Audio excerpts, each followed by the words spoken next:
material decays. So all radioactive material decays over time. We just talked about our nuclear decay reactions, so we know that they decay. So the amount of time it takes for a half of the substance to decay is known as its half-life. So I think the easiest way to explain this is just by doing examples. So example 1 says 32 phosphorus has a half-life of 14.3 days.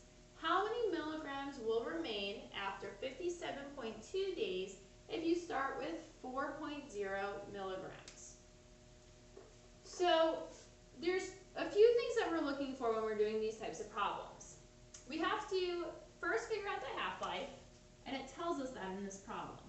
We have to know how many cycles that we're going to be going through, so how many half-lives are actually occurring. And if they give you a time frame, they can figure out how many cycles you're going through. And you have to know what you start with, whether you're given or you're looking for it. And you have to either be given or know, or be given or find out how many milligrams you're going to end with. So this problem, we're looking for how many milligrams we're ending with.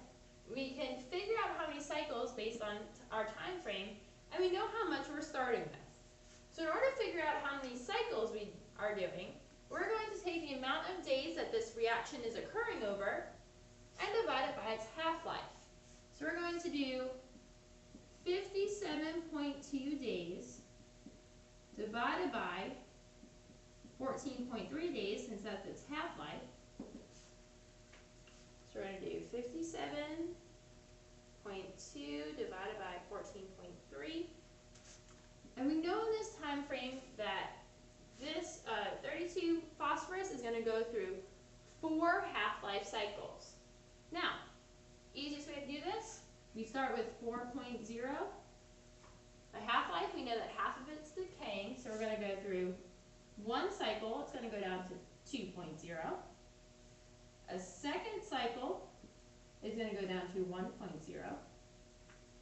A third cycle is going to go down to 0.5. And then a fourth cycle is going to go down to 0.25. And that's your answer. Number 2. The half-life of protactinium-234 is 6.69 hours. What fraction of a given amount remains after 20.07 hours? So again, we have to know what the half-life is. We have to know a time frame. And here we're looking for a fraction of a given amount. So we're not given a start value or an end value. So if you're not given a start value or an end value, you want to use percentages. So before we do that, we want to figure out how many half-lives we're actually going through. So we're going to do 20.07 divided by 6.69. And that's going to come out to 3 cycles. Now this is asking for a fraction, so we know that a whole fraction is 1/1. Our first cycle is going to bring that down to a half. Our second cycle is going to bring that down to a fourth. And our third cycle is going to bring that down to an eighth. There's one other type of problem that I'd like to do with you, so just give me a second as I write it up here.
for if 0.0500 grams remains after 7.32 days.